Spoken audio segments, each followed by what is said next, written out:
is your land. This land is my land. This land was made for you and me. Welcome to this political discussion, Defeating Fascism, the Revolutionary Road Through the South. This is the first of ongoing political conversations meant to elevate the understanding of fellow revolutionaries, pondering the meaning of the state of our society, economy, and the way forward. This education event is sponsored by the League of Revolutionaries for a New America.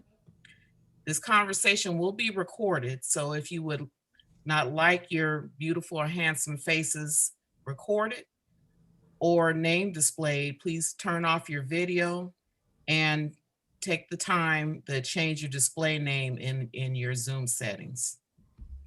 So we'll pause and give people opportunity to do that.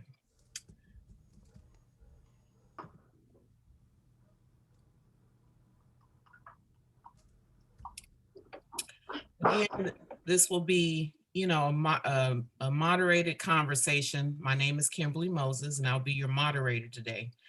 We will be taking questions from our audience in the chat. So you could do that at any time, but just be sure to put your questions in chat and we will be monitoring that. For those that are new to LRNA, we're members of the working class who come from different backgrounds with different experiences. We're social, political, and class conscious individuals working to elevate the consciousness of our class and to influence the struggle for change and transformation to a cooperative society. A society that must be based on the public ownership of the socially necessary means of production and the distribution of the social product according to need.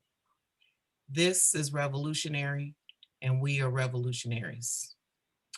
Our mission is to connect with and unite the scattered revolutionaries on the basis of the demands of the new class, a growing class of workers that are demanding food, quality housing, education, and healthcare. A class of workers that can no longer survive in a system of corporate private property, oppression, and destruction. Study and analysis is our tool, education is our sword, and our direct action is to mobilize and engage in the revolutionary process in the battle of ideas as we struggle in real time in the streets, in workplaces, and everywhere we are. Our voice in the battle of ideas is the Rally Comrades publication and website that provides up-to-date articles, statements, and analysis of the key questions and events of importance to revolutionaries. The Rally is a tool that can be used in political discussion, study circles, and teach-ins. We encourage you to check out the Rally Comrades by visiting LRNA.org. So our agenda this afternoon, we will have 10-minute presentations from each of our presenters, followed by the opening of Q&A by two presenters. Our panelists will have 2 minutes each to respond to the opening questions as you would like. This will then be followed by audience Q&A participation. And again, please type your questions in chat. And presenters will have 2 minutes to respond to questions. So with that, I'm excited to introduce our presenters today. First, educator and Rally Comrades contributor, Dr. Kimberly King. Second, registered nurse and long-term LRNA member, Ms. Rita Valenti. And third but not least, activist and organizer from Michigan Welfare Rights Organization, Maureen Taylor. So with that, Ms. Kim, we'll start with you. Okay, thank you. Thank you, Kimberly, for introducing us. Hi, everyone. I'm going to be talking about an article, speaking from the perspective of an article that we wrote called Answer the Coup, fight to secure basic needs. On January 6th, the sitting president of the United States encouraged thousands of his followers to attempt a coup. According to experts at the coup d'etat project at the University of Illinois, this was an actual coup, an organized illegal attempt to intervene in the presidential transition by displacing the power of Congress to certify the election. After being given their marching orders by Trump, Giuliani, and others, the mob overwhelmed the inadequate police forces at the Capitol. Rioters wearing MAGA hats and waving Trump banners and Confederate flags rioted through the Capitol halls, some actively seeking out elected officials. And this was predictable given everything the president had said and urged for months based on his lie about a stolen election. In fact, the previous administration had spent the last 4 years stoking the fires of division to consolidate a mass base for fascism. And that mass base was fully on display in Washington, D.C. on January 6th. Even despite intelligence reports issued before the event saying that there was a possibility of storming of the Capitol and that the potential target was Congress itself, still no preparation was taken to control the coup attempt. And as many have noticed, based on the increased consciousness of the systemic racism and white supremacy that dominates our society, the law enforcement response to this coup was very different than the response to the Black Lives Matter protests over this summer. For example, even just the day before the coup in Kenosha, it was anticipated that the DA would announce that the police officer who shot Jacob Blake 7 times in the back would not be charged for the crime. And under those circumstances, the Wisconsin governor was able to call up 500 National Guard troops. Surely the federal government had the capacity to anticipate the January 6th travesty.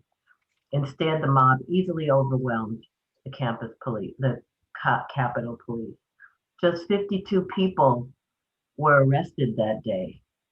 As of Friday, February 5th, 235 people had been arrested. In comparison, on June 1st alone, 289 people at BLM protests in DC were arrested, more than 5 times the number of people arrested at the Capitol. From May 25th, the day that George Floyd was murdered, till the end of June, at least 14,000 people were arrested around the country in protest to demand that the state stop killing Black people. If you recall, the feds were even sending law enforcement to cities against the will of mayors. Several mayors actually asked the federal government to please stop sending them and to withdraw. But it's not just Black Lives Matter that face police violence and arrest when we attempt to protest.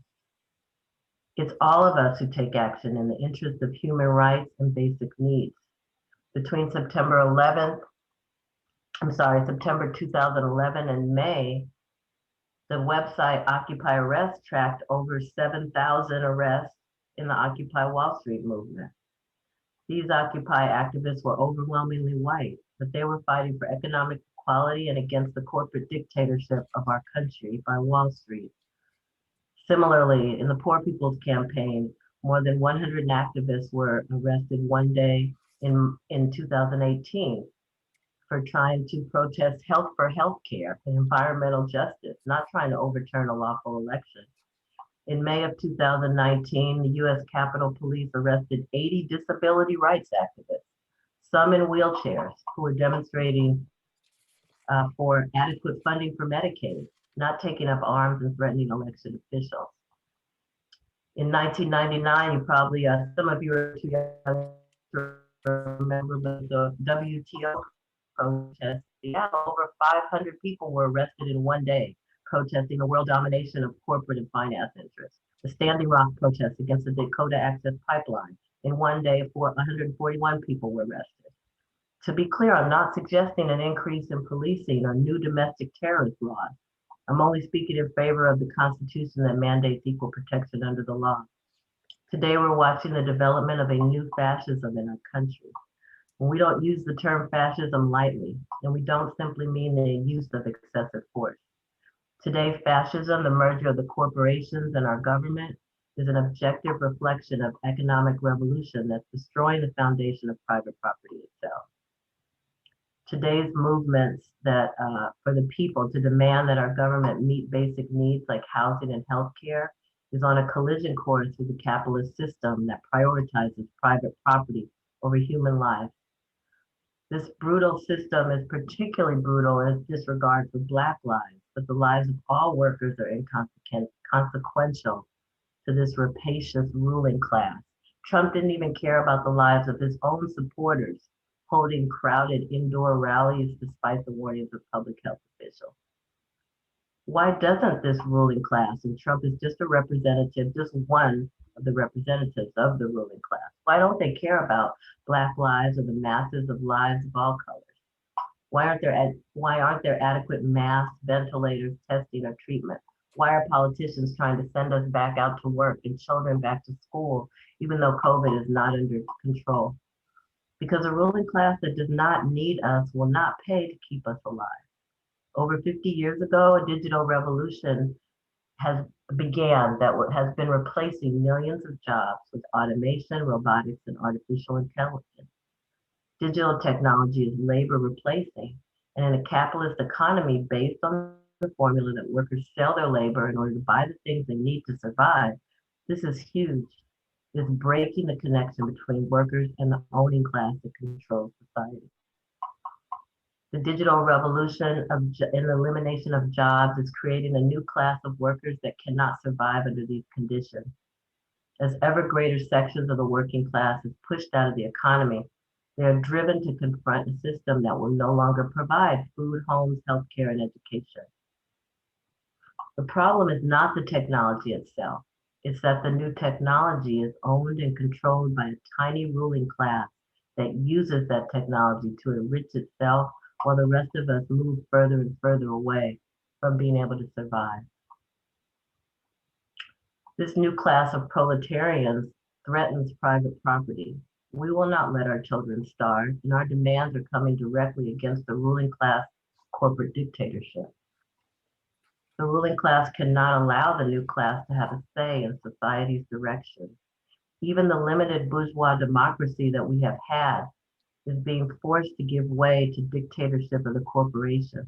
They must impose fascism and are creating a mass social base to help carry that out. The mob of insurrectionists on January 6th is part of that mass social base for fascism. They were commanded by Trump, one of the representatives of the ruling class. That confused and manipulated but dangerous mass of Americans is being created to stop the new class and those of us fighting for and with them from getting our government to meet human needs. The response to the pandemic and the rebellions has exposed the system unwilling and unable to meet people's needs. At the same time, as millions of us are threatened with destitution, a handful of capitalists has accumulated hundreds of billions, actually over $1.1 trillion in wealth since the pandemic began. During that same time, over 73 million people lost their jobs. In December, 29 million adults reported that their households did not have enough food. 14 million renters were behind their rent in December. That's 1 in 5 renters.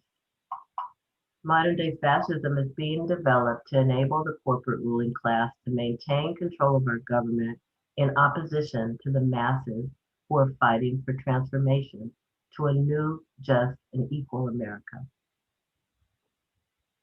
For we the people, our policy decisions are for $2,000 stimulus checks, Medicare for all, cancel rent and mortgages, housing for all, cancel student debt, defund the police, abolish the police, and use those funds to provide for healthcare, housing, education, and public transportation. Our needs and therefore our demands come into collision with the private property system. For the working class, whether we have jobs or not, we need to eat and live. Production without labor requires distribution of basic necessities without money. Under capitalism, if workers can't work, if they can't eat. Although most Americans disapprove of the January 6th coup attempt, it represents an important victory of the ruling class. They have established a fascist pole in US politics, complete with martyrs. Yet we should also understand that the fact that the most powerful ruling class in the world must resort to fascism, attacking their previously winning strategy of a superficial bourgeois democracy, shows that they are actually on the defense. They don't want to have to use more and more force against more and more people, as that will cause more and more resistance and awareness, as we saw in the George Floyd uprising. Yet the ruling class has to, in order to maintain their power and maintain private property. The labor replacing technology is in our favor. It objectively can provide abundance and good living conditions without everyone even needing a full-time job, but only if that technology is in the hands of the people. And the people are fighting for that in mass demonstrations against police murders, demands for economic relief from COVID, and in the biggest voter turnout in American history. The defeat in Georgia of two multimillionaire supporters of Trump was a win for the people. The coup attempt showed how fragile our democracy is, but how strong can a democracy be without economic democracy, healthcare democracy? How strong is a democracy that stands on systemic white supremacy and class inequality? Our time demands bold action. The 2020 election did not guarantee health care, homes, food, voting rights, and equality for all. With the battle lines now clearer, with the stakes higher, that struggle is beginning. This is the time for us, the people, to redouble our efforts to secure the true democracy that the people of our country have never really had. Solving the crisis facing us will ultimately require a political revolution that brings the organization of society in line with the technological advances that in the hands of the people could provide abundance. We must now go on the offensive, demanding that our government meet the needs of humanity and the earth, not corporations and a tiny class of billionaires. This is the time for the tens of millions of us who need a new society to come together to demand the government do what a government is supposed to do, provide for what the people need from the abundance that our current technology can provide. All of our energy must be put into that transformation. The future is up to those who fight for it. Thank you. Thank you, Ms. Kim. Bravo. Bravo. So, Gracias. Very beautiful. Merci. so our next speaker is going to be Miss Rita. Hey y'all, it's Rita Valenti calling in from Georgia. I'm a registered nurse. I'm living on Muskogee and Creek and Choctaw lands. And I have been in the South. I'm not born here. Place is important to us here. I wasn't born in the South, but I've been here almost my entire adult life and have learned a great deal. So I want to share a little bit with you about how the coronavirus rolled out in the South and how the dual pandemic plays out, and a little bit of a look into the future that I'd really like to engage in some conversation with you. I'm going to really try to keep it short because we want a lot of questions and a lot of discussion. You know, we've got a 20th century industrial healthcare system that was built on the back of an 18th and 19th century slave system that launched global capitalism worldwide and forever enshrined white supremacy as the major pillar of global capitalism right here. And nowhere is this really clearer than in the South and in Georgia. We have an economy that is super exploited. We've got less than 4% unionization. The state minimum wage is under $7. It's like $5.75. The maximum unemployment insurance you can get a week is about $365. And yet we're at the top 10 in the number of COVID-19 cases. And we're also in the top 10 in the number of people we incarcerate in our state. So it kind of gives you a sense of what's been important to the government in Georgia. The pandemic rollout here is like the pandemic Well, it's harder in the South because basically what's happened is the feds punted the rollout to the states punted the rollout to the counties punted the rollout to the cities, and the cities punted the rollout to the institutions.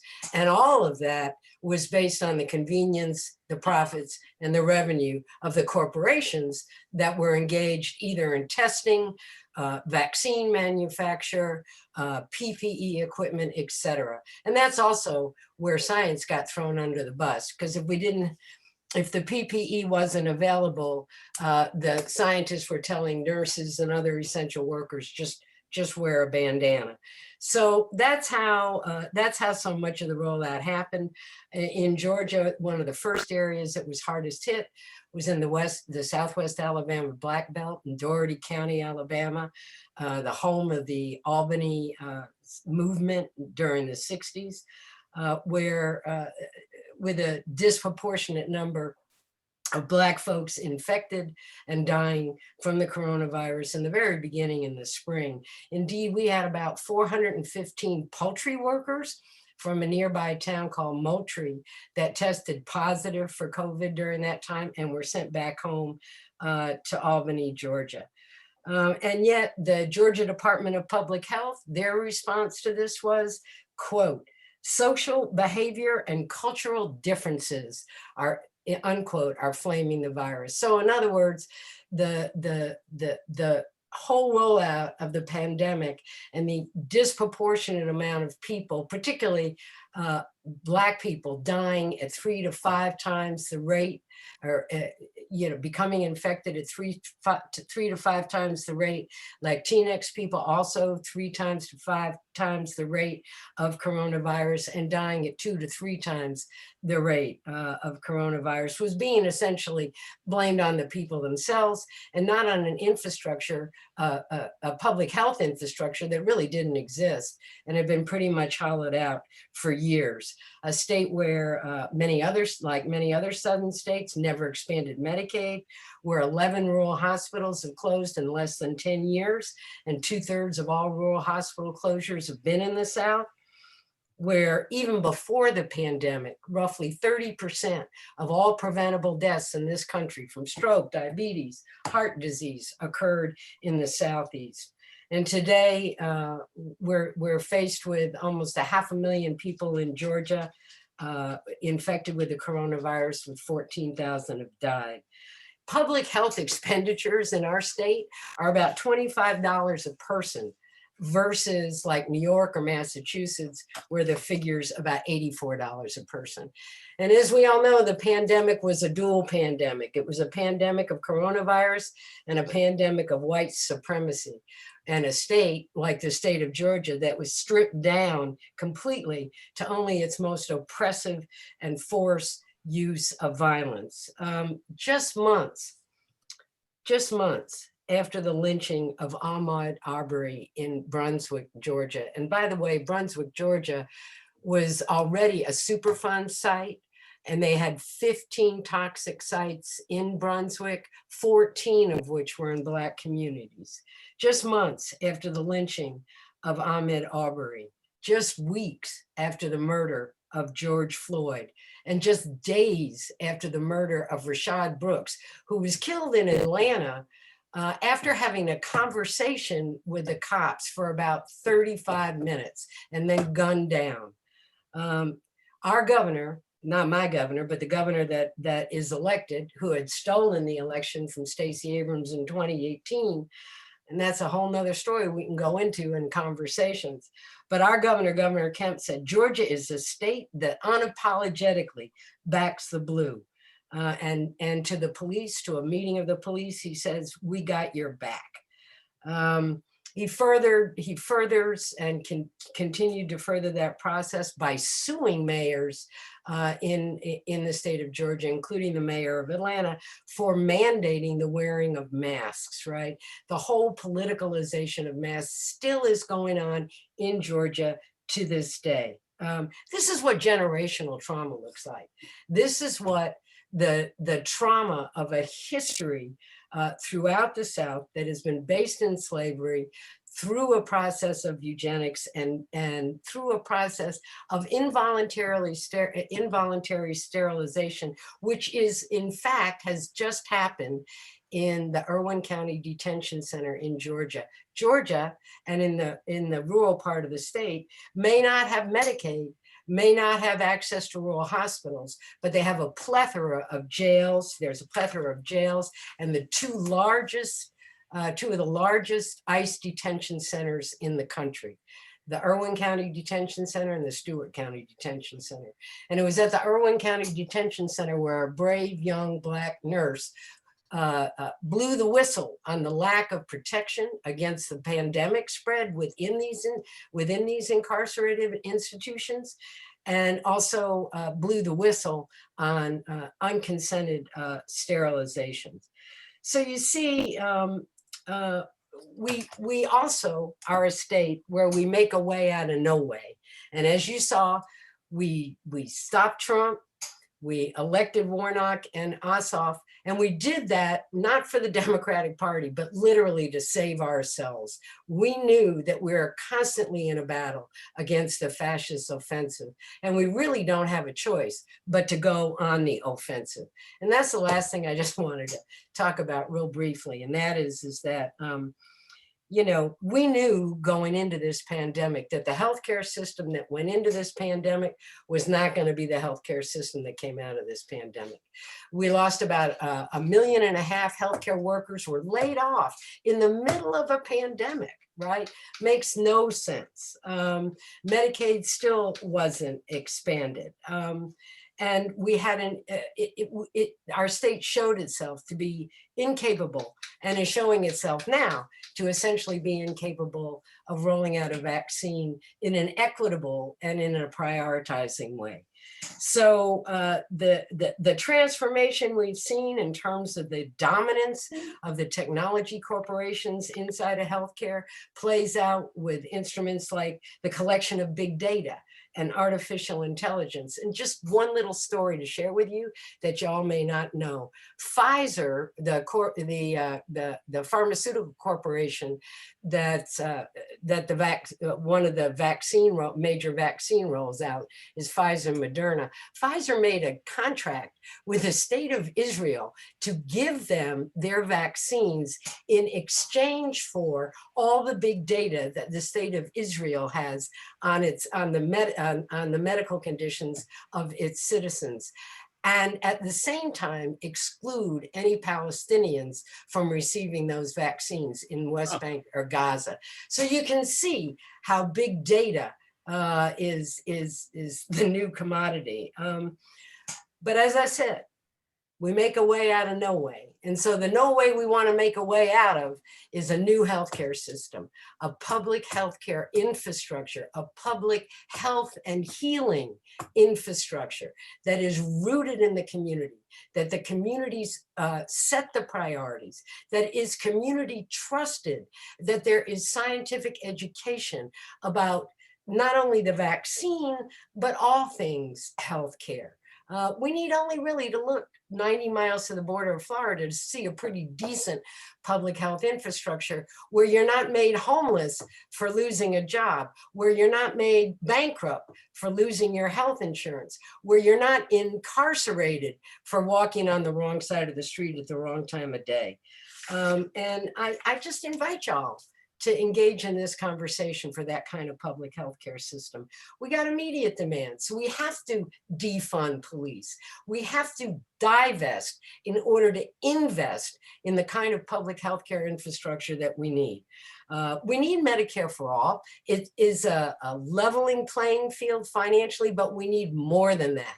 We need a scientifically rigorous, nationally coordinated, but community-based public healthcare system with everybody in and nobody out.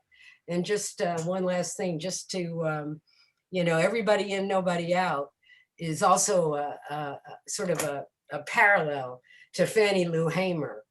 Nobody is free until everybody is free, and none of us are safe until all of us are safe. So thank you so much for this opportunity. I hope we get into some dynamic conversation here. And I know our next speaker is gonna rock it on out. My old friend and my old comrade, Maureen. But Bravo. Kimberly, go ahead. Bravo. Thank y'all. Thank you. Well, thank you, Miss Rita. Thank you for that segue. Yes, Miss Maureen, go ahead and wrap it up for us. Hi, my name is Maureen Taylor, and I bring you all greetings from Michigan Welfare Rights. We are here in Detroit, but we have members of Welfare Rights that are spread out across the country. And we are an organization that spends a lot of our time and focus on fighting for the rights of low-income families and individuals. This subject and my colleagues have really done great service to what we were asked to speak about today. Let me write this down and make certain I don't go over my time. There you go. And the word fascism first came around apparently with Mussolini, 1919. The word, it comes from the basic word fascio, Fascio. And that word means like a bundle or a group, all acting and thinking as one.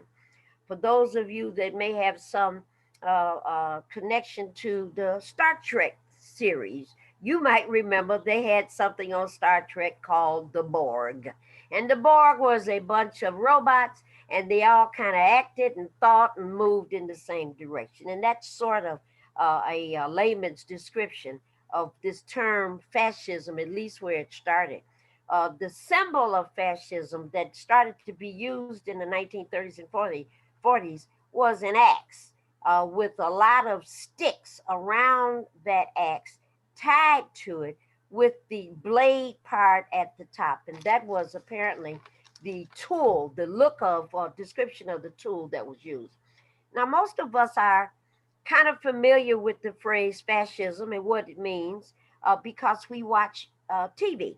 And 30s and the 1940s, we're all familiar with what was going on in Germany and Italy and Japan. And we're talking about Hitler and Mussolini. And those were the folks that brought meaning and brought color to this phrase fascism. And another movie of Schindler's List, if you ever got a chance to watch it. It's difficult to watch. And fascism for the longest time was associated to labor and labor rights. And the description there would have been to take people that were being incarcerated in these factories. And if you can't work, then you go to the chamber and you die. And folks being forced to work in the munitions factories and whatnot, no pay, no breaks, and you work unless you die or until you die. So the meaning of the word fascism always has as its base a hard rule. Hard rule. We're going to make these trains work on time. And the way to do that is to just reduce your level of democracy. And that's the concept. It continues to rise. Now, where it becomes of issue for most of us as grown folks, the state-sponsored fascism captures our attention. I don't think it captures it fast enough. Another old story about the frog in the pot, and put the frog in the pot while the water is cold and turn it up a little bit at a time. And that dumbass frog will stay there in that water until that sucker boils him and he'll die. And the concept being a little bit of creeping fascism, a little bit more, and we don't notice it. And we don't notice it because all of us are trained and all of us are told we are all equal. You could become the first Black Miss America. You could become the first Black president of the United States. If DeVos can be a billionaire with Amazon, you can win the lottery and you can do the same thing because we all have equal access to all of these opportunities. So all of these messages go on. Well, in September 11th of 2001, United States of America released something called the Patriot Act. And, sounds really nice, the Patriot Act. Well, what must that be? Well, it's supposed to deter and punish terrorist activities. And of course, when I read that, I thought, gee, that must not have been working on January the 6th. That must not have been working on the 5th or nothing else, because none of that seemed to happen. They give examples of the Patriot Act. The FBI is secretly allowed to wiretap and search without any benefit of probable cause. So all kinds of civil liberties are violated. I moved further and I looked for additional examples of that. And I recall when the Boston bomber blew up bombs in at the marathon race. And the Boston Police Department, in an effort to find these people, and I'm for finding them too, they kicked in doors of people all around Boston to say, we are here to check and see if these bombers are in your basement. Are they hiding or are you hiding them? And, people realize there's something wrong with the police just coming in your front door, knocking on it, and demanding that they come in. But there it is, again, little bit at a time, a reduction, weakening civil liberties. Then I think about installing emergency managers. When your governor says the people in Detroit, the people in Highland Park, the people in Pontiac, the people in Benton Harbor, the people in Flint, just too stupid to manage their own affairs, we're going to set up an emergency manager. This person is not voted on. They stay in office and they report only to the governor, even if there is a mayor of your city. The emergency manager has precedence over that. And of course, the answer is always the same thing. This city, the people that live in this city are just too stupid. And they have never been able to figure out how to manage themselves, so we have to do it for them. Replacing clean water with river water. Never heard anything like that, but that's what it looks like. You all are spending too much money, so we're going to reverse things. And instead of allowing you to have clean access to water and sanitation, we're going to put the hose that goes to all of your drinking waters and bathtubs, we're going to put it in the Flint River. And we're watching the tires go by and the dead dogs go by. But we have the right to do that because I'm a governor and I can set up something called an emergency manager. And that's okay. All of these kinds of things continue to go on, and we are the frog. Now there are three of us in this fight right now. Three of us, working people, the government, and corporations. We got three folks in this fight. Now the issue is that the government is the middleman. Sometimes they talk as if they're in favor of working people, but they really side and they really support their corporate view, because whatever corporations want to do, even the transfer of more than $8 trillion to the richest 1% of the folks on this nation over the last year during the pandemic, $8 trillion. That's okay. That was all right. And we got this funky fight going on in DC about $1,400. You know, and here we are in the pot and click it up a notch. And we're still, the water's not boiling yet, but we're in that pot. I want to say to all of us, one of the things that we never look at, and we don't teach ourselves and our family members or whatnot how to do this, but there's a word called objective. And objective means these are things that just happen regardless of anybody touching it. And objectively, as my comrades have already indicated, we've got an economy that does not need as many people anymore.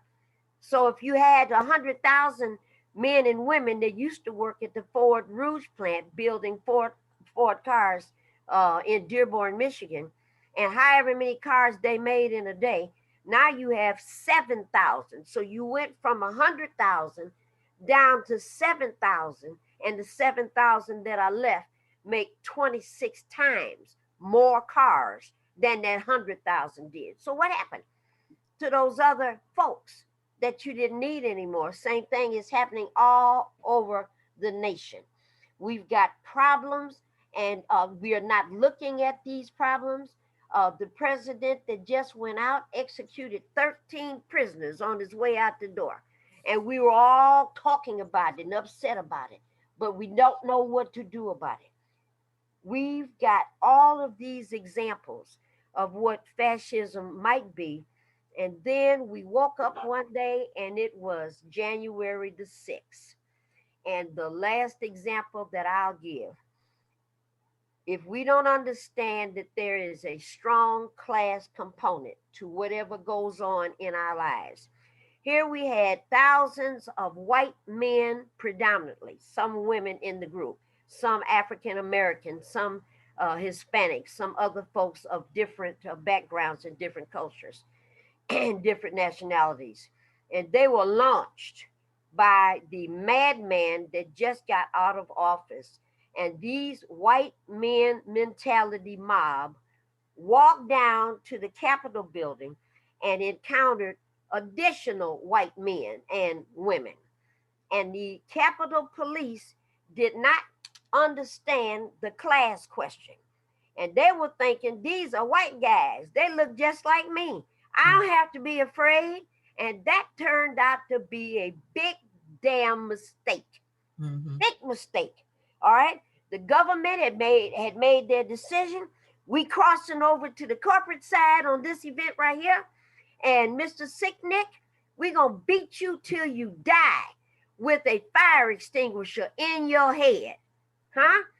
These other 140 officers that ended up in the hospital, a couple of them losing fingers, somebody then lost an eye. All of this happened on their watch. And we should get a message. We should understand what happened. You have to look for the class component in all of these fights. Race is always important. Under fascism, they will always try to use the race question, shooting Arbery down in the streets, kneeling on George Floyd's neck. That's going to be their best tool. But at the end of the day, they can go through every Black, every Hispanic, every brown, every Native American, every poor white person, because where their interest always ends up is with money. It is never changing. They are the shark. They are Jaws. They don't know anything else to do but eat your toe, your ankle, your knee, your hip, your ass, and all the way up, because that's what they do. Okay? Fascism is a very real thing. We learned that on the 6th of January. We better get with the freaking program and try to figure out all these people that are lining up to get food. That's a sin. And we have to fight that. All these veterans outside on every corner talking about I will work for food and don't have a place to stay. That's a problem. Healthcare, you can't get the vaccine. That's a problem. So there are immediate things that we should be fighting for. That means we love our neighbors and our community. My name is Maureen Taylor. I work as state chairperson of the Michigan Welfare Rights Organization. And I would urge everybody that's on this call, we have to get together as a class and not only demand things, because demand sounds like you're asking somebody else to do it for you. You can demand things just like they do on Chicago PD. Chicago PD, bam, kick the door in and I'm inside. Thank you very much. Bravo, bravo. Very good. Bravo, Miss Maureen. Okay, so we're getting ready to open up our Q&A. We have a couple of individuals that are going to open this for us, and then we already have questions going in our chat. I remind you all, you know, if you have questions, please put your questions in chat so that we can get to them. Presenters, as you know, as questions are being asked, you can, any one of you can take the question. You can take a stab at all of them. You could take a stab at one, and if all y'all quiet, I'll ask you myself. So let's do this. So we're going to start with our first opener question from Anthony Jackson to our panelists. Oh, that was such a good discussion. I so enjoyed every speaker. I feel like I learned so much and took so many good notes. It was so much context that was set, and I guess I have three major questions that I wanted to propose, and this is just for everyone. How is this moment in history, when we talk about the crisis of capitalism and what we are experiencing now, and talking about the development of fascism, how is this moment in history, in the crisis, different from the previous crisis, right? Because that's very important. When you look at the literature, a lot of scholars say, or just a lot of people say, oh, well, you know, these are cyclical issues that arise, and we can create strategies to overcome them. And so that gives into the reforming of the system without the transforming of the system. So how is this moment in the crisis different from the previous moment? And two, how do we develop the class consciousness and the strategies and the tools that are different now, that speak to working class folks and young folks like me? How can we build a long-standing movement with new tools to be able to educate and sustain a movement that is transformative too? And then just three, then what does defeating fascism look like? What does defeating it look like materially, because we talk about its material expressions, and then ideologically as well, or politically? Wow, very good. Okay. Could I say something? Well, we're going to give, that was a question to the panelists. So we're going to give the panelists an opportunity to speak to that question. And then people that are in our audience, if you have a question, please put it in chat. And, you know, we'll see, you know, towards, you know, the end, we may be able to take stack maybe, but, you know, we'll wait to a later portion of this conversation, but we do want to get the conversation going. But that was a good question. That was a multi-part question, and we want to give our panelists a chance. I can start. Okay, Maureen, go ahead. Okay. All right. Thank you, Mr. Jackson, for the question. It's an interesting one. The economics of the time, whatever the economic situation is, tends to be the redeeming factor that is the basis on which you can make changes and the basis on which things change. So what we have now, the example that I used, it was 1920, 21, 22, in those years when the Ford Motor Company had 100,000 employees out here in Dearborn. And this factory was the transmission factory, and this building was the engine building, and the next one was the whatever, and the next one. And when it got down to the end of the assembly line, it turned into a car. So we're talking about 100,000 workers. It was at that time, it was the largest single industrial factory in the world. And however many cars they made in a day, now you've got 7,000 workers, and they make 20 times plus more cars. So, you know, that means the world has to change, because if you and I were working there and then they laid you off, then they have to paint you as an ugly guy. He was using drugs. He was married to a white woman. He was gay. You know, they give you some of everything. You know what I mean? He beats dogs. All this kind of stuff is they separated you from that job. But really what they were doing is trying to justify making your life hell. Well, what we got now is we got a whole lot of people that will never go back to work again. And how are we going to manage that? And that's the economic part that really makes the difference. Then I'm gonna skip to the last part. I'm gonna let my other colleagues handle that one in the middle. We got a vaccine that comes in a bottle that you can make 1,000,000 of them bottles. You can make, where's a bottle? I don't have a bottle on my table. You could do 1,000,000 bottles every day. All right, we got 335 million people that live in this country. So if you do the math, we're going to have to make more than 1,000,000 every day. And so, you know, the problem is going to be, how are we going to address this question of people not having access to health care? And we got the pandemic at the same time that is exposing all of this bad stuff. So what has to happen is you and I have to stand in front of Pfizer, Moderna, AstraZeneca, Johnson & Johnson, and throw a rock through the window and say, look, Mother Scratcher, you better start making 1,000,000 of these goddamn things every hour. You got to give them that kind of language. They'll understand that. They'll understand that. I'll go back on mute. Good. Very good. I'd like to just say one thing too about, about what does it look like defeating fascism, and a little bit on that second question too. And I think both Kimberly and Maureen have really spoken to both those things already. But I think in terms of the second question, how do we develop class consciousness?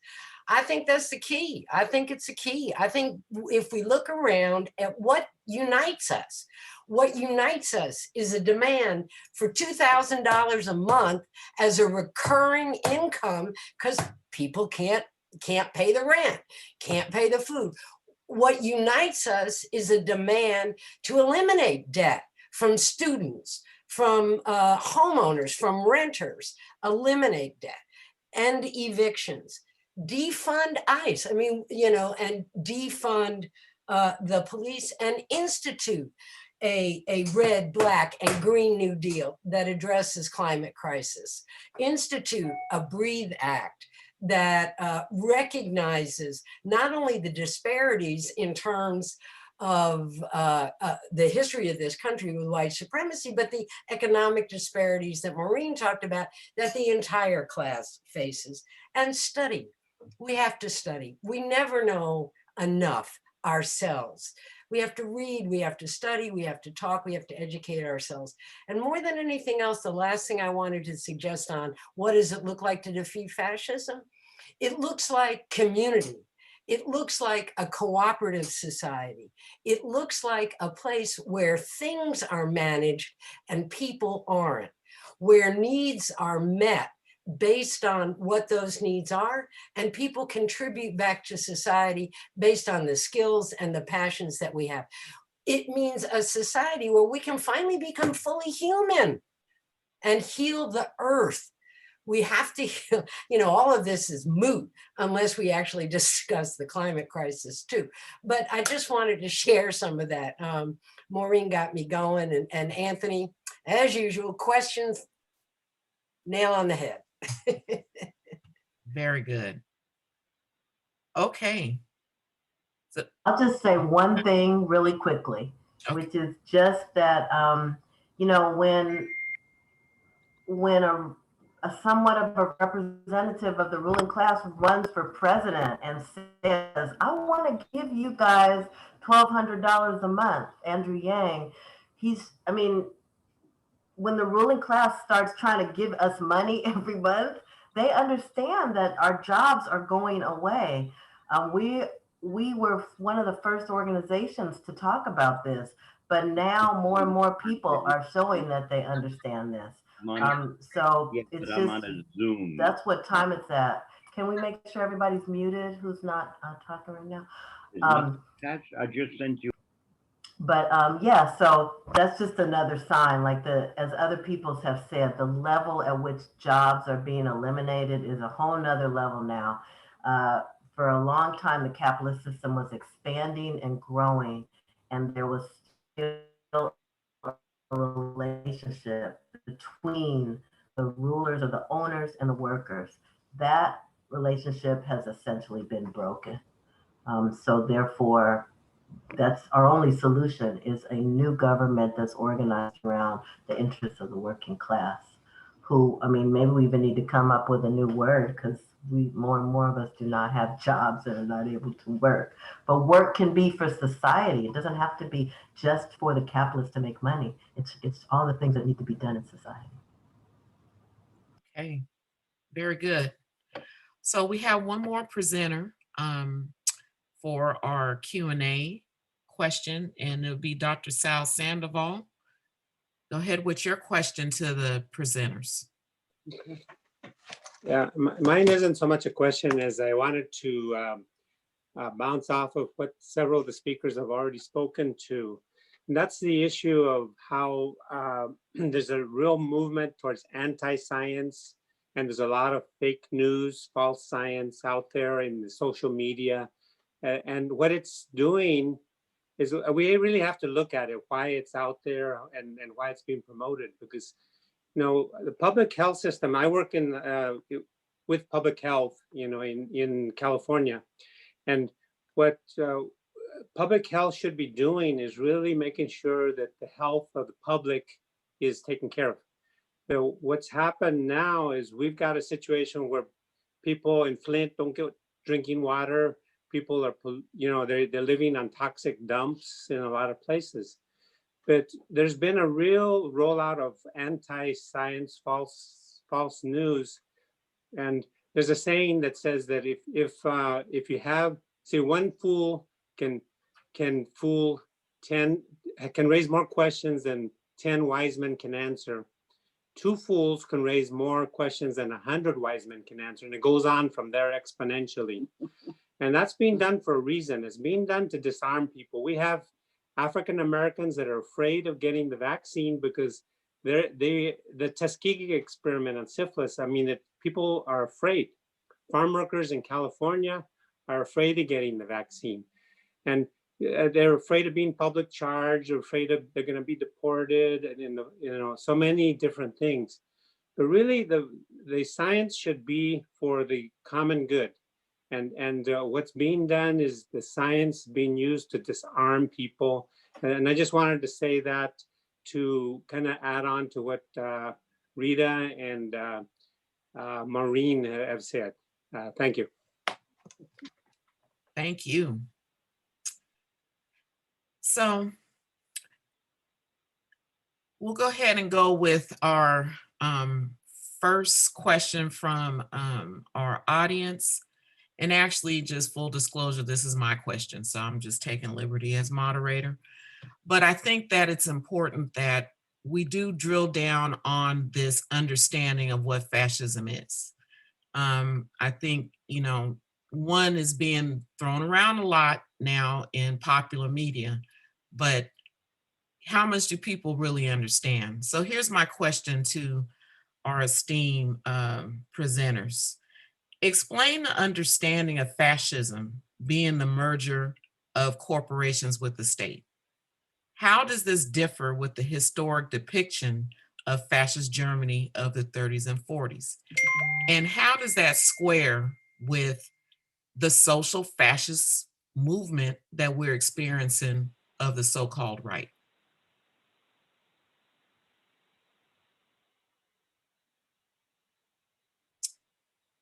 Anybody want to take a stab at that? I'll take a stab. Okay, take a stab. But I'll just take a little stab, and then maybe somebody else can, you know, kill it. So as I talked about, our ruling class for most of our history has tried, well, so there was a period of fascism in our country following the Civil War, actually. There was a period of our country that where the needs of the ruling class were for Black people who were freed to get back on them plantations and pick that cotton. And in order to make them do that, there were lynch mobs and the KKK and things like that that were riled up. Some of them were sheriffs, some of them were politicians under those hoods, but they were ultimately doing the bidding of what the ruling class of the South, and really the North too, needed, which was that cotton for the factories and for the global market.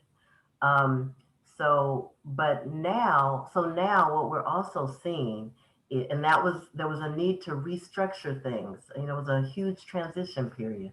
And we're also in this period now where the the ruling class needs the government or the state to enforce private property relations, because it's not really because of the labor replacing technology is undermining the ability for that to really work anymore.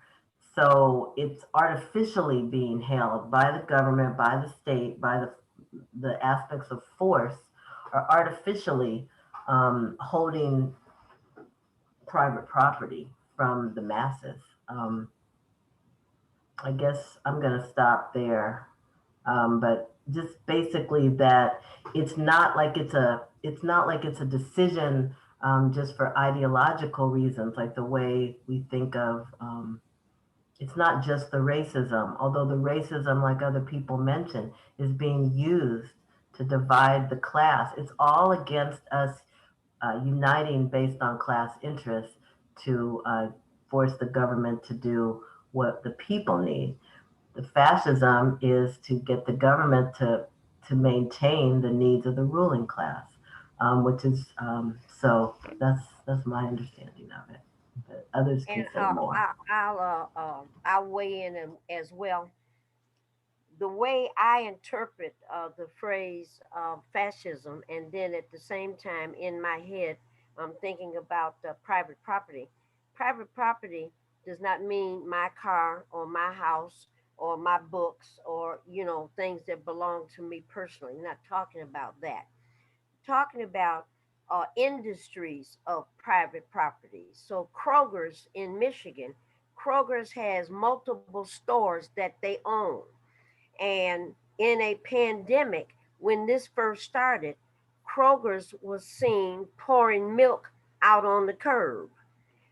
People didn't have enough money to buy things. Folks were starting to be laid off, so they took the prerogative of destroying food because they couldn't sell it.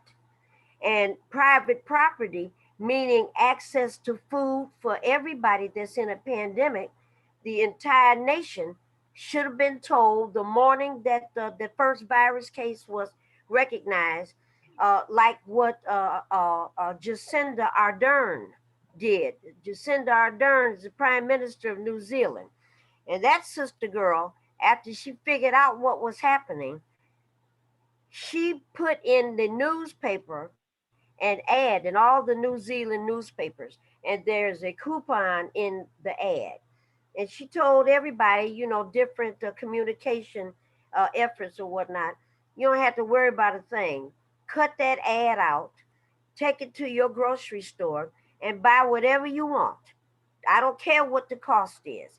After you purchase all your groceries, then you give your coupon, and the cashier will ring it up. They'll make you a copy, and you go home. And that's on a Monday. The next Monday, you get the next coupon, and you go back again, and you get as much food as you want, because we don't want you out in the streets, and we don't want you worried about buying food. The capacity for groceries was no longer a private property issue. We have a pandemic, and everybody in New Zealand is going to eat, and that will not be a problem. And she took that concept to other issues. So when we talk about fascism today, to me, the basic description, the basic essence is we're talking about a loss of democracy. We're talking about a loss of civil liberties. We're talking about the capacity of a governor to displace union contracts, to displace mayors, to displace council members, and put a person in charge, and you can't do or say anything about it. And that particular person has all of the rights. That's the direction that fascism starts to move in. Your right to vote, nope, you don't have it anymore because I don't like the way your vote turned out. So therefore, I'm going to overturn the votes in Michigan. And so the 156,000 people that did not want the last president, I don't think you did right. And so I'm going to overthrow that. Those are examples. The loss of democracy. You can't vote for what you want anymore. You can't expect the government to take care of you. And it's okay, because in our heads, we're not figuring out that the loss of democracy means that it could mean the loss of your life. So that's how I would answer that. I'll go back on mute. Okay, so we got questions rolling in, you guys. So we're going to drill down on this just a little bit more. So Maureen told us that fascism is a loss of democracy and a loss of civil liberties. Here is a follow-up question to that. A request to please define fascism as clearly and directly as possible, and how does it operate in our country?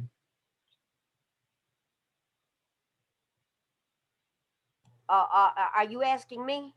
Well, anyone that wants to take a stab at it, but if Ms. Maureen, you can certainly do that. When you the best example, see, the folks that are on this training, they all are much smarter than I am. Let me just say that they're much quicker. I live in the neighborhood, and when I talk about fascism, I don't talk to them about what Karl Marx said. I don't talk to them about what the Engels said.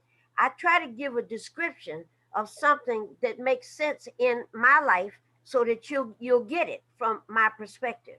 And when you tell me, Maureen, you live in Michigan, and you all live in Detroit, and you all are too stupid to figure out how to have elections that'll help you. So what I'm going to do as the governor, Rick Snyder, what I'm going to do is I'm going to appoint an emergency manager that has all authority over you. And that emergency manager, again, can destroy contracts, can throw people out of work, can make people, can force evictions.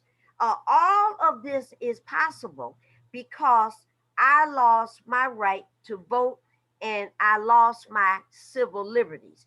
That's what it looks like. Now, it might look different in somebody else's community, but it's not different. It's not different. It's about your loss of democracy. Do you have rights? And can you manage yourself? Even if you make bad choices, do you have the right to make bad choices? I'll go back on mute. Okay, thank you. So here's a follow-up question to that. If fascism is an aggressive campaign to privatize everything under corporate control, and most of our government is now under corporate control, can fascism be defeated by anything less than an aggressive campaign to put everything, including government, under public control? Well, I'll get started on that. I think we got tactics and strategy, and strategically, I agree with you. Fascism, okay. I don't want to be abstract about this, right? I agree with Maureen. How does it feel? What does it look like? How does it smell? What is it like when your community is occupied? What is it like when you are in a retreat center and the right wing burns your building down? What is it like when you're sent home from a hospital with symptoms of coronavirus and told just go home and take care of yourself, where people like Trump can get monoclonal antibodies? What is it like? What does it feel like? What does it smell like? What does it touch like? Fascism is developing because capitalism is imploding, right? I mean, a system that was based on the ruling classes accumulation of wealth that's based on labor's creation of value. When human labor is no longer needed to create commodities, you have a crisis in capitalism. That's what everybody's been talking about, right? One way or another. And so, and the ruling class understands this. They understand this very well. I won't go into a Bloomberg article, but I think that the questions we need to be looking at is, how do we converge? How do we build our power? How do we go on the offensive for what we actually need? You know, at every point in the way, there are pieces already in motion that are trying to dismantle or assault or challenge a state apparatus that is basically organized on behalf of the corporations. But defunding the police is an important assault on that state apparatus. A fully functional public health infrastructure that is not compatible with commercial health and healthcare. That means it's one and not the other. Because as long as you have a private system of healthcare, it sucks the life out of a public system. The same thing is true in education, right? So, I mean, you know, in the South, we can talk about, you know, and Kimberly's right. I mean, the defeat of Reconstruction was, you know, the returning, it's a long history, but, you know, it goes through Jim Crow. There's a brief expansion in the 60s with the Voting Rights Act, which again was under assault in 2013, which is under assault as we speak in the Georgia State Legislature today, to take away absentee voting, to remove mailboxes to vote, in every which way to stop you to vote, to the new Jim Crow of mass incarceration, and to the new Jim Code, which is the utilization of big data and algorithms that's still based on a class society, and a class society whose major pillar is white supremacy. So, I mean, I think we have to look about what's possible now.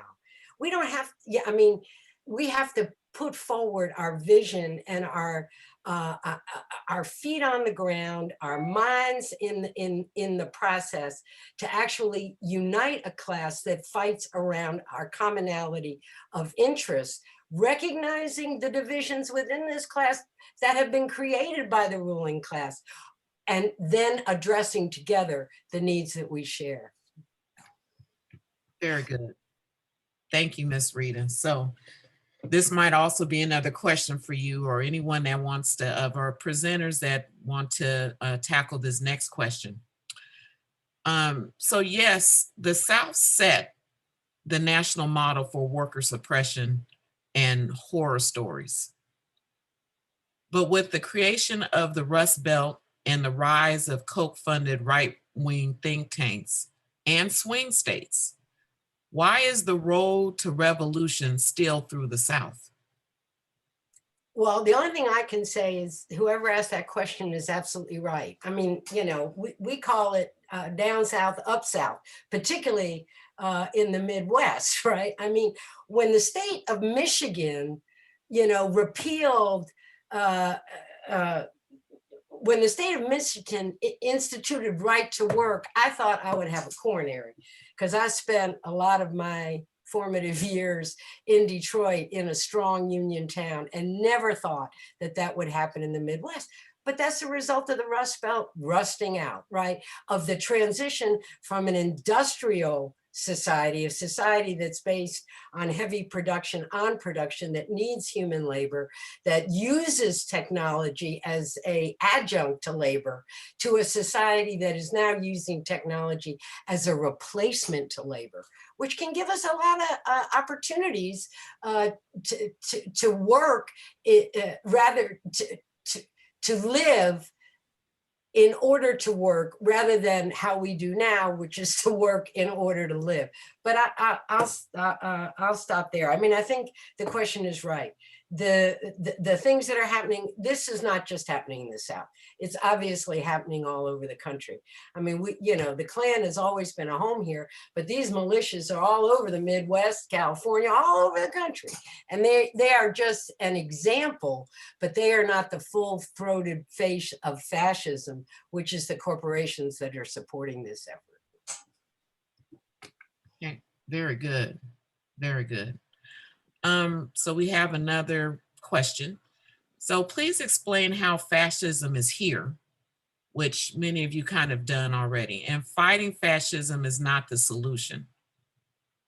And then it added to this as a comment, we need to fight forward to a communist economic, social, and political revolution. May I start? Yes. Okay. Fighting fascism is part of the solution. Anything that gets in the way of achieving and working on the basic needs of individuals, anything that steps in the way of that, we have to fight those things. And the merger of, again, the example, local example, we have a governor who set up emergency managers. And what's her name? MSNBC anchor Rachel Maddow did a 45-minute interview about taking over predominantly communities of color in Michigan, and how the rest of the country said very little. And folks knew, it wasn't like it was no secret. We're going to put the Detroit, Flint, Saginaw, Pontiac, Benton Harbor, these places, we're going to put them under the management of a emergency manager. And we all understood what the outcome of that would be. The very next big thing that happened with that, Highland Park water situation started to develop. And then here in June, May and June of 2014, here comes Flint. And we've got the water going into your house that will kill you. And they knew about it. General Motors sent a letter to the governor saying, we're not going to use Flint water anymore because it's corroding our auto parts. And you might want to tell the residents about this so they can stop drinking it. And the governor didn't do nothing. So, they're in cahoots in terms of how they manage this stuff. But I don't want anybody to think that fighting fascism is not part of the solution. Let me tell you from the perspective of an African-American woman. You step to me and tell me my vote is not going to count. I may not be able to grab my pistol fast enough, but that is what's going to be in my heart. Because if you tell me I can't vote, then you going to tell Rita she can't vote next. Then they going to run to California and tell Kim she can't vote. And that's where this crap starts. We are supposed to be loud. We're supposed to be effective. And when you see Native Americans being mistreated, I cannot believe the way Native Americans are treated in this country, and we don't say enough about it. And I know what they do to Black folks, but what they're doing to these Native Americans on these reservations, don't have no running water, half of them don't have lights and gas, and we go on about our merry way, is wrong.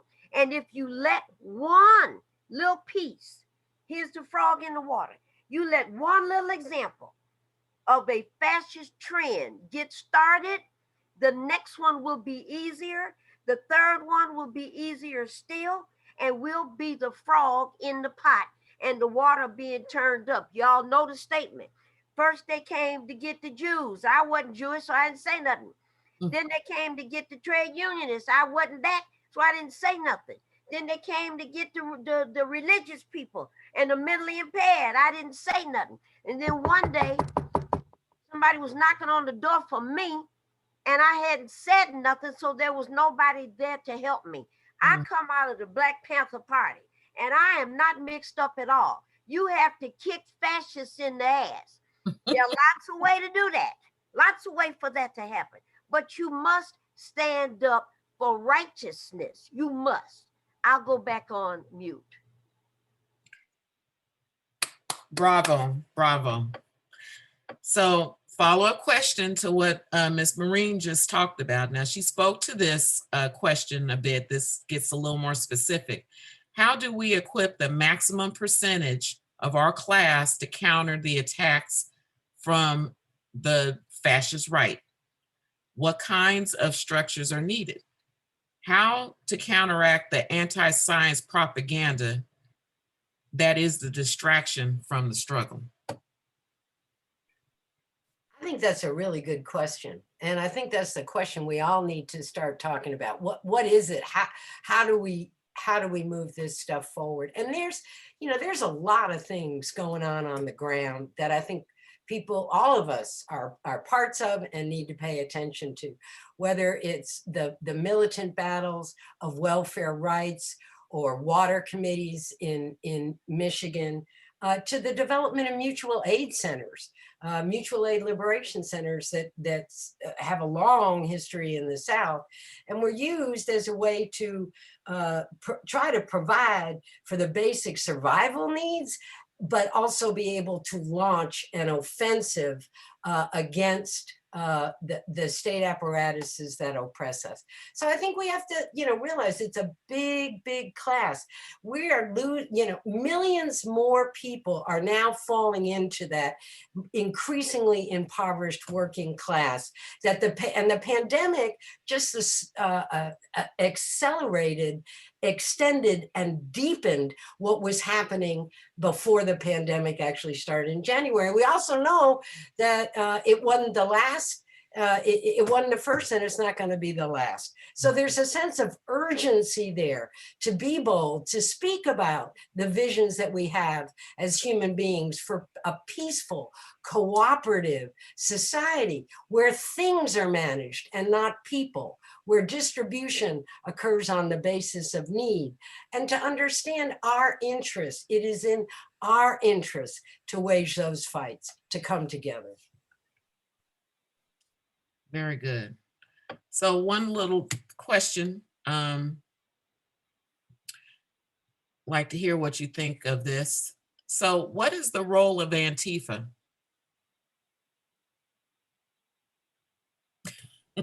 Well, Antifa, it only it's not an organization. It Mhm, only means persons who believe themselves to be anti-fascist. mhm. That's what it means. Now, I know it looks like those folks that are in Portland specifically set fires and break into buildings, and they consider that as evidence or activities against fascists. And I got it. But some of those folks are anarchists and don't have any kind of discipline toward a class analysis. I just want to burn stuff up. Well, I got no problem with that. Let me try to help you and send you in a direction where things need to be burned up. We ain't got to burn up everything. There's some things we need to hold on to. But Mhm. it's not, the government is trying to make Antifa a target, and trying to say that those folks that are out on the West Coast raising sand are the same kind of enemy as those guys that took the hockey stick and beat that Capitol guard, took the stun guns, and he said stunned him on his face, his neck, and stunned him on his private parts. See, that's a different kind of a battle. And what our task should be is, our job is just not that hard. We need to talk about fighting for those things that unite most of us. And every veteran is supposed to not be homeless. There ain't nobody going to argue with you about that. Every a low income homeless mom and dad and children, none of them should be homeless. We got plenty of housing all over the place.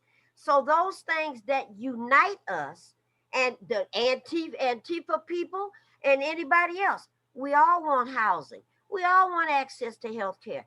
We're tired. We got another guy that just got shot by the police the other day for holding a cell phone. We want it all to stop. We don't want that kind of living. We would prefer to die of old age in our beds when we are 116 and our hearts just give out. That should be our goal. So Antifa, you know, it's an anarchist group. You got to deal with them because they're here. Mhm. Very good. Okay, so we're getting close to the end.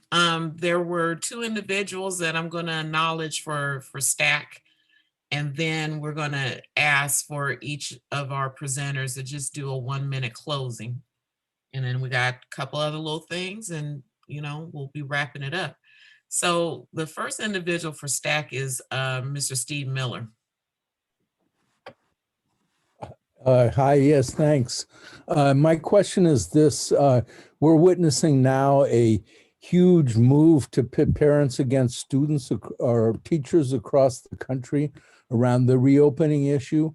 If you look at Los Angeles, where we have some good data, the communities in the poor parts of town, 1/3 of the kids have COVID or carry it.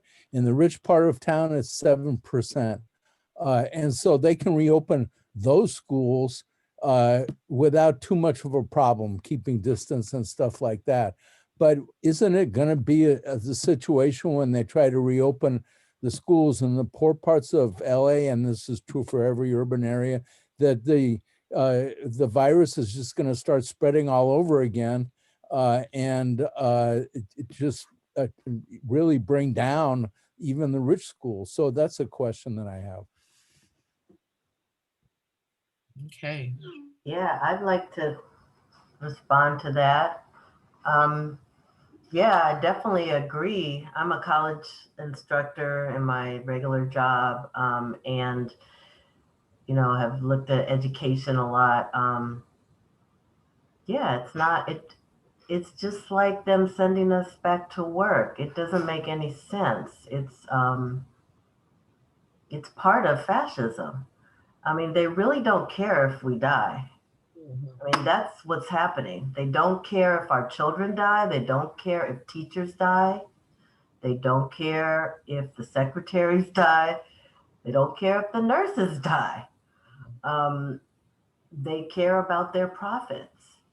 And they care about their ability to control us in order to control private property, in order to maintain their wealth and their masses of wealth.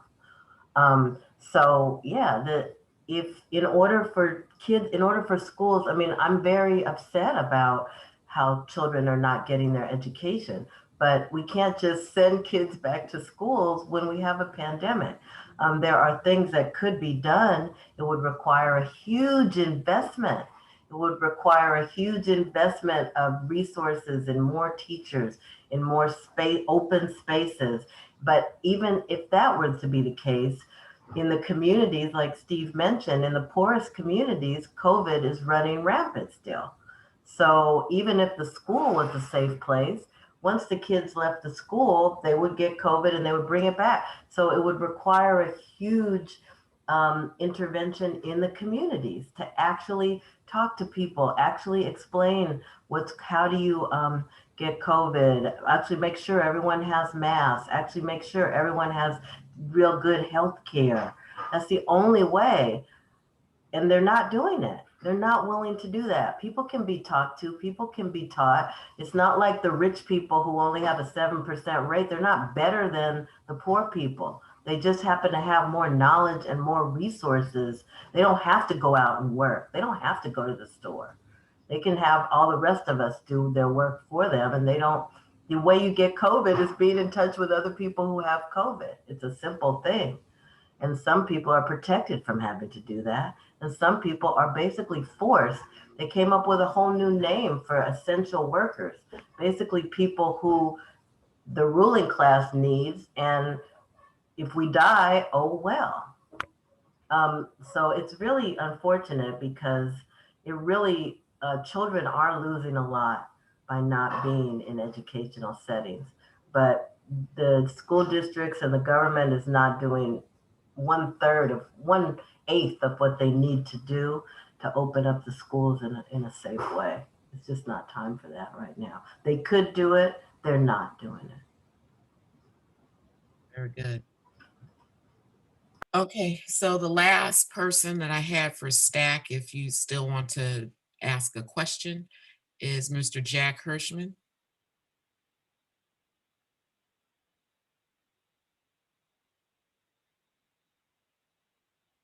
You're on mute, Jack.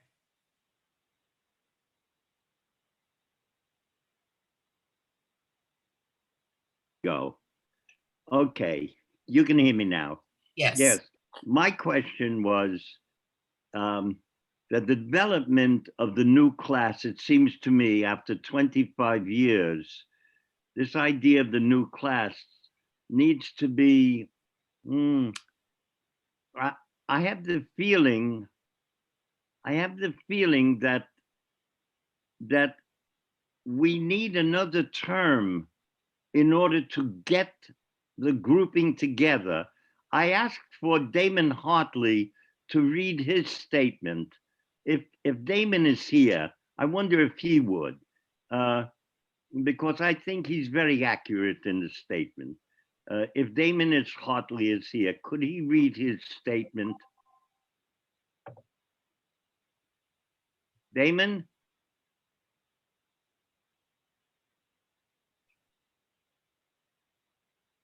Okay. Well, okay. Well, let's see. He says which statement. So The one on that you wrote on the league, on the chat, the statement that you made that I said was very accurate. Okay, sorry. I was actually eating and I had a mouthful of food, so that's why I didn't respond sooner. Okay, please. Well, let me see. I got to find it.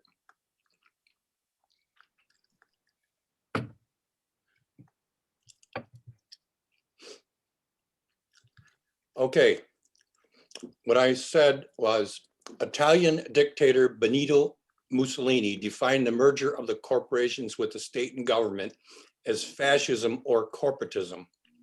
With the Citizens United legislation declaring corporations persons, that process is about complete. So technically, we are already living under fascism. Yes. Boiled frogs or no boiled frogs. What has been missing is a fascist culture and movement. Trump has stepped into that vacuum. Now, in order to get a section of the working class to accept fascism as the solution of capitalism as it implodes, they sow confusion. The only solution is an economic, social, and political revolution.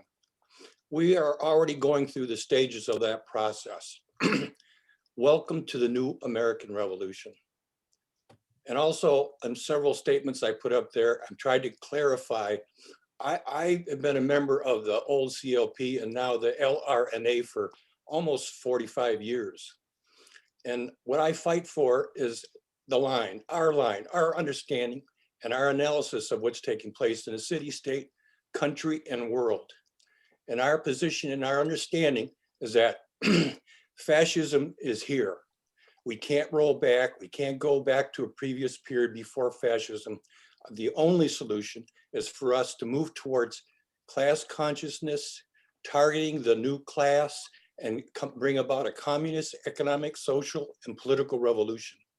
That does not mean that we don't get involved in every skirmish, every time the fascists show their ugly heads, that we're not out there fighting.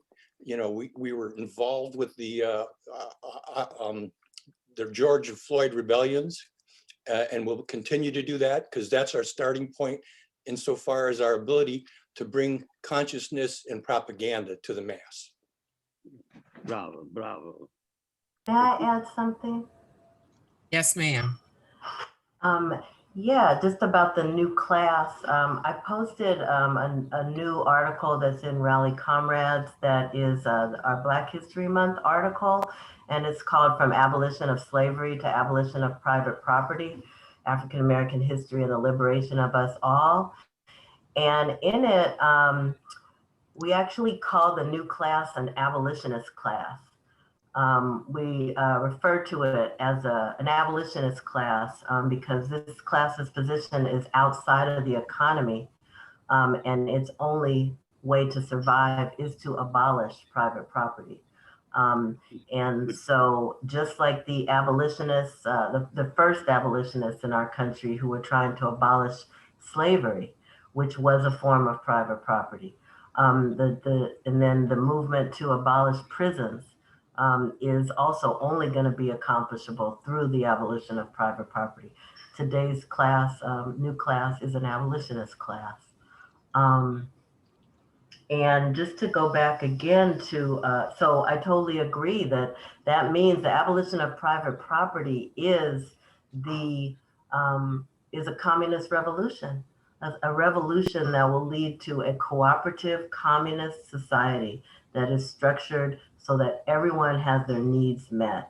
That and that is what the fascists are trying to prevent.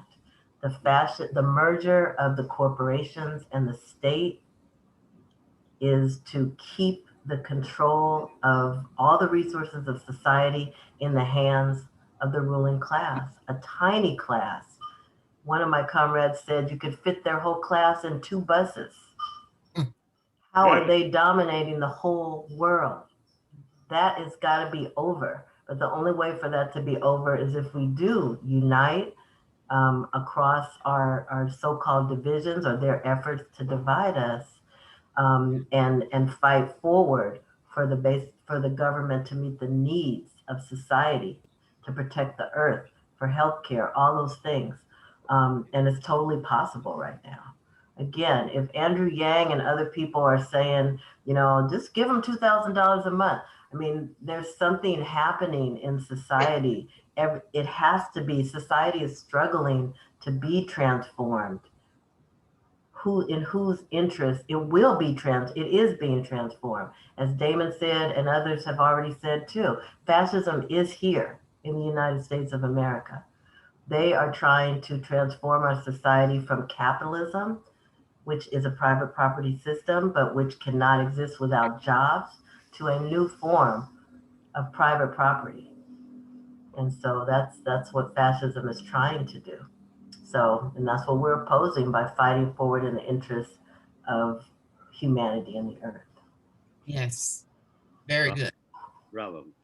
So I'm going to take that as your 1 minute closing.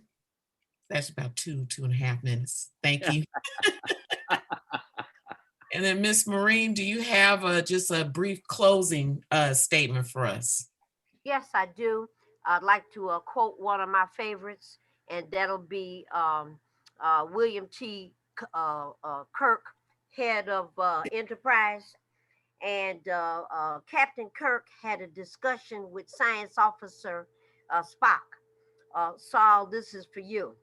And in that discussion, what Spock said, I thought was just relevant to all of our struggles. And that is what Spock said to James T. Kirk was that, Jim, never forget that the needs of the many must always outweigh the needs of the few or the one. That wrapped it all up. Hallelujah. Hallelujah to you, darling. Very good. Miss Rita. Oh, I'll be brief. First of all, I really wanted to thank Kimberly King, Maureen Taylor, Kimberly Moses, Sal, Anthony, and everybody that chimed in on this exciting and just beginning call. You know, I guess the one thing that really strikes me about this is we have to, is the fact that human beings are social animals. And the system that we're currently living in impedes our social development together. We see human beings cooperating every single day. I have to think about, it was years ago, I was in LA and I was just, all those cars on y'all's, 18-lane expressways and stuff, I was terrified. But I realized that it could still, it worked in a sense because human beings' basic impulse is toward cooperation in terms of our general survival as a humanity. And it's now up to the working class to ensure that survival of humanity. And I just wanted to say we need to keep looking toward the development of independent organizations.